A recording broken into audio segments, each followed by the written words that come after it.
देखो, यह विद्युत मोटर का चित्र बनाया गया है। ठीक है, ये विद्युत मोटर है। विद्युत मोटर का सिद्धांत क्या है? जैसे विद्युत मोटर किसे कहते हैं? ऐसी वैद्युत युक्ति जिसमें अगर हम विद्युत ऊर्जा दें तो उस विद्युत ऊर्जा को वह यांत्रिक ऊर्जा में परिवर्तित कर दे, तो उसी को विद्युत मोटर कहते हैं। ठीक है ना? ऐसी विद्युत युक्ति जिसको विद्युत ऊर्जा देने पर वह यांत्रिक ऊर्जा में परिवर्तित कर देता है, ऐसी युक्ति को विद्युत मोटर कहते हैं। ठीक, अब यह कार्य कैसे करता है? कार्य सिद्धांत, जब इसमें हम विद्युत ऊर्जा देते हैं, इसमें क्या होता है, आर्मेचर कुंडली में जैसे हम विद्युत ऊर्जा देते हैं तो जब इसके चालकतार को विद्युत ऊर्जा दी जाती है, तो जब धारा इसमें प्रवाहित होती है और इसमें बाह्य चुंबकीय क्षेत्र के अंतर्गत ये चालकतार होता है, तो इस चालकतार पर एक बल कार्य करने लगता है। इसी बल की ही दिशा में यह गति करने लगता है। ठीक है, अब इसके देखो सिद्धांत तो यही है कि जब हम इसे विद्युत ऊर्जा देते हैं तो चालकतार पर वाह्य विद्युत क्षेत्र के अंतर्गत रखे चालकतार में जब विद्युत धारा प्रवाहित करते हैं तो चालकतार पर विद्युत एक बल प्रेरित होने लगता है या बल लगने लगता है। इसी बल की दिशा में वह गति करने लगता है। यह कार्य सिद्धांत हुआ। इस सिद्धांत पे कार्य करता है। और यह बल किस दिशा में लगता है? फ्लेमिंग के बाएं हाथ के नियम के अनुसार। फ्लेमिंग के बाएं हाथ के नियम में तर्जनी, मध्यमा और अंगूठे तीनों को इस प्रकार फैलाएं कि तीनों एक दूसरे के लंबवत हो। तो तर्जनी चुंबकीय क्षेत्र की दिशा को, मध्यमा चालकतार में प्रवाहित धारा की दिशा को और अंगूठा चालकतार पर लगने वाले बल की दिशा को दर्शाता है। ठीक है, अब देखो इसका संरचना। इसके संरचना में देखो मोटर के 4 मुख्य भाग हैं। 4 ही भाग तुमको याद रखना है। एक भाग क्षेत्र चुंबक, ठीक है ना, क्षेत्र चुंबक। जब हम एक यन और यस ध्रुव के एक शक्तिशाली चुंबक, सब बातें अभी नहीं ध्यान देना है, जो तुम बाहर से चुंबक रखे हो यही बाह्य चुंबकीय क्षेत्र क्षेत्र चुंबक होता है। और दूसरा है आर्मेचर। आर्मेचर आर्मेचर किसको कहते हैं? क्षेत्र चुंबक के बीच में। क्षेत्र चुंबक मतलब बाह्य चुंबक के बीच में, जो बाहर से जो चुंबक रखा गया है उसके बीच में एक ABCD की आयताकार कुंडली होती है। एक ABCD आयताकार कुंडली होती है। इसी कुंडली को आर्मेचर कहते हैं। कोई दिक्कत नहीं। अब देखो तीसरा है विभक्त वलय। विभक्त वलय। चौथा क्या है? Bruce B1। विभक्त वलय C1 C2। चौथा क्या है? ब्रूस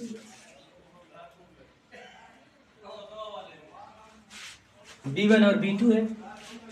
तो देखो ये जो आर्मेचर है, आर्मेचर किसको कहते हैं? एक आयताकार कुंडली है, इसी को आर्मेचर कहते हैं। तो तुम देखोगे इसमें एक चक्कर है ना, तो मोटर में तुम यहाँ पर देख रहे हो एक चक्कर है, तुम केवल सिद्धांत पढ़ रहे हो। वास्तव में उस मोटर में क्या होता है? एक शाफ्ट होता है। ठीक, शाफ्ट का मतलब जिसके ऊपर ये डोलता है, घूमता है। ठीक है, कोई मशीन जिसके ऊपर घूमती है उसको शाफ्ट कहते हैं। तो शाफ्ट के ऊपर जो है लोहे की क्रोड की पटलित प्लेटें होती हैं और सबको जोड़ करके इकट्ठा बनाई गई रहती है। उसमें खांचे होते हैं और उन्हीं खांचों में तार को ऐसे लिपटा गया होता है। तो आयताकार बना कि नहीं? बोलो। उन्हीं खांचों में तार को ऐसे लपेटा गया होता है, तो आयताकार बना ना। तो उन्हीं खांचों में ABCD का ये जो तार लिपटा होता है, तो ऐसा नहीं कि जो एक चक्कर है वही आर्मेचर हुआ, उसका पूरा चक्कर आर्मेचर होगा। जितना भी ये पूरी कुंडली जो उसमें लपेटी गई है पूरा आर्मेचर होगा। तो इसमें केवल सिस्टम समझाना था, इसलिए इसमें एक चक्कर लिया गया। ठीक, अब देखो ये आर्मेचर हो गया। विभक्त वलय। विभक्त वलय क्या होता है? इस आर्मेचर के जो दोनों सिरे होते हैं, अंतिम सिरे, कुंडली बना दी गई तो दोनों लास्ट वाले सिरे यही ना है। अंतिम मतलब C1 और C2 से ये दोनों जोड़ दिए गए हैं। और जैसे यह शाफ्ट घूमेगा, ये शाफ्ट है, इसको धुरी कहो या शाफ्ट, ठीक। तो जैसे यह शाफ्ट घूमेगा तो उसी के साथ ये जो है विभक्त वलय, ये जो विभक्त वलय है C1 और C2 ये भी इसी के साथ घूमता है, ठीक है। विभक्त वलय भी इसी के साथ साथ घूमता है शाफ्ट के साथ, और ये जो तार जो है दोनों अंतिम सिरे ये इसी C1 और C2 में जोड़ दिए गए हैं, ठीक। अब जैसे जैसे यह शाफ्ट घूमेगा तो ये वाला कॉइल, ये वाला जो विभक्त वलय है वो घूम करके यहाँ आएगा ना, यहाँ आएगा, ठीक। और ये वाला फिर यहाँ चला जाएगा। तो जैसे ये वाला यहाँ आएगा तो इसको जब जैसे यहाँ आएगा तो हाई वाला इसको छोड़ता होगा, तो जैसे ही इसको छोड़ेगा वैसे ही इससे कनेक्ट हो जाएगा, ठीक है ना। बात समझ में आ रही है? वैसे ही इससे कनेक्ट हो जाएगा। अब फिर एक चक्कर काट लेगा तो फिर ये अपनी जगह पे आ जाएगा यहाँ। इसी तरह से ये घूमता रहता है और ये जो ब्रूस है इस घूमते हुए विभक्त वलय को बदल बदल करके करंट देता रहता है। जब ये घूमता रहेगा तो बदल बदल के करंट नहीं पाएगा। जब ये चालक तार, ये वाला चालक तार घूम करके जब यहाँ आ जाएगा तो उस समय ये जो विभक्त वलय है इससे कनेक्ट हो जाएगा। तो जैसे इसमें धारा जा रही है, जब ये यहाँ आ जाएगा तो इसमें धारा फिर आएगी, उल्टा ऐसे हो जाएगा, विपरीत कनेक्ट हो जाएगा ना।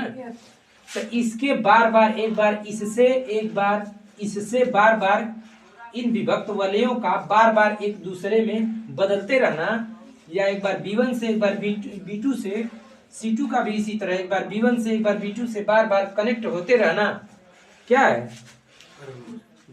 कम्यूटेशन इसे कहते हैं, जो कि तुमको इसके बारे में नहीं जानना है, ठीक है ना।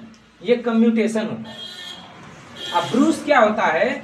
ब्रूस के सहारे या तो इसे ये कार्बन का टुकड़ा होता है, B1 और B2 कार्बन का टुकड़ा क्या होता है, इसी विभक्त वलय के ऊपर लगा रहता है और फिसलता रहता है उसके ऊपर, ठीक है। तो फिसलता रहता है। तो अब जो है कि इसे स्प्रिंग के सहारे इस पर दबा करके रखा जाता है, इसी पर एकदम चिपक करके फिसलते हुए चले, ठीक है। नहीं तो अगर उस स्प्रिंग के सहारे इसको इस पर दबा करके नहीं रखा जाएगा तो नहीं चलेगा।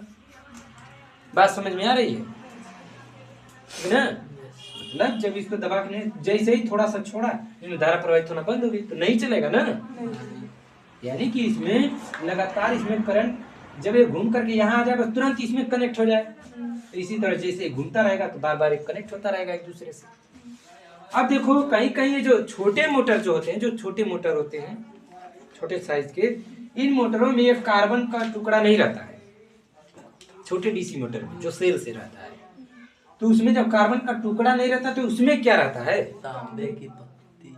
हाँ, तांबे की पत्ती। उसमें तांबे की पत्ती रहती है, वो इस पर लगी रहती है, और वो भी जो है कि इस तरह स्पर्श करके और थोड़ा सा दाब दे करके लगा दी जाती है कि हमेशा स्पर्श की रहे। हाँ, ये जब घूमता रहेगा तो बदलता रहेगा। जब यहाँ इस पर ऊपर की ओर बल लग रहा है ना, जब ये तार ऊपर की ओर जाएगा तो फिर घूम के यहाँ आएगा, तब इस पर फिर ऊपर बल लगा रहेगा तो कैसे चलेगा? इसलिए जब यहाँ आ गया है तार तो इस पर अब नीचे की तरफ बल लगना चाहिए। इसी तरह से यह छोड़ते रहेगा और बदलते रहेगा। अपनी स्थिति जो है ये ब्रूस वही रहेगा, C1 और C2 अपनी स्थिति बदलता रहेगा, जिससे कि इसमें परिवर्तित होने वाली बहने वाली धारा बार बार विपरीत दिशा में हो जाया करेगी, ठीक है। जब ये यहाँ पर आ जाए तो इस पर नीचे की ओर बल लगना चाहिए, फिर ये यहाँ पर आ जाए तो इस पर ऊपर की ओर बल लगना चाहिए, इसलिए बार बार ये घूमता रहेगा और ये प्रक्रिया इसी तरह से दोहराता रहेगा और स्पीड से घूमने लगता है, तीव्र गति से, ठीक है ना। ये नहीं कि तुमको समझाने के लिए धीरे धीरे चलेगा, ऐसे ऐसे, ये बहुत ही स्पीड क्रिया होती है।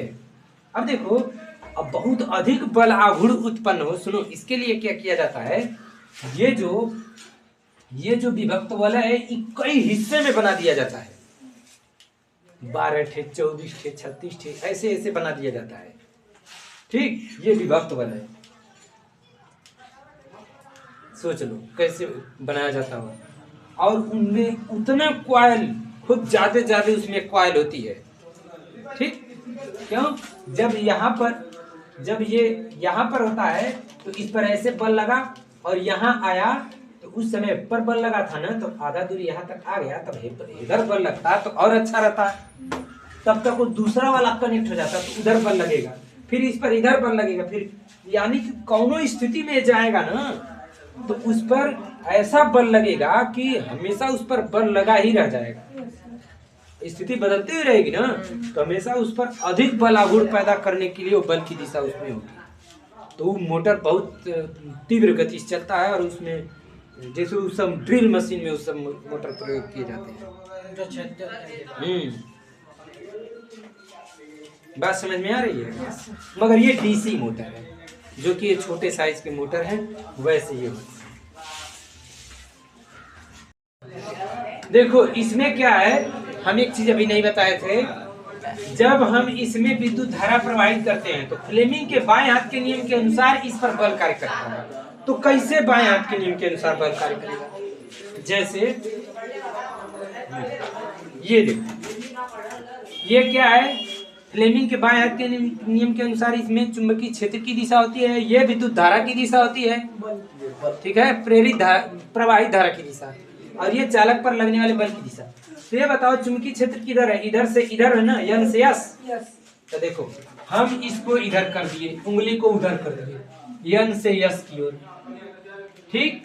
और ये वाला जो तार ए से बी है वो ऐसे गया हुआ है ना, भले इसे तुमको ये दिख रहा है मगर ये ऐसे है अंदर की तरफ, तो इसमें धारा अंदर जा रही है, तो इस उंगली को हम धारा की दिशा में कर देंगे, ठीक है, धारा अंदर की ओर हो गई, ठीक।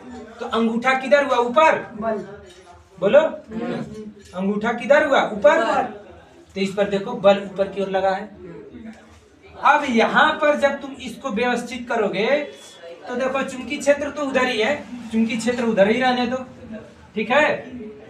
और केवल धारा की दिशा अब बाहर आ रही है, देखो वहां से अंदर से इधर बाहर आ रही है ना। अब क्या करो, इस उंगली को बाहर कर दो, इधर चुंबकीय क्षेत्र उधर है, खाली धारा को इस दिशा में कर दोगे तो अंगूठा अपने आप नीचे हो जाएगा। इसका मतलब इस पर नीचे की ओर बल कार्य करेगा। अब इस पर ऊपर की ओर बल कार्य कर रहा है, इसमें नीचे की ओर बल कार्य कर रहा है, इसीलिए इसमें आघूर्ण पैदा हो जा रहा है और बलयुग्म का आघूर्ण पैदा हो जा रहा है, इसलिए यह घूमने लगता है। बात समझ में आई है?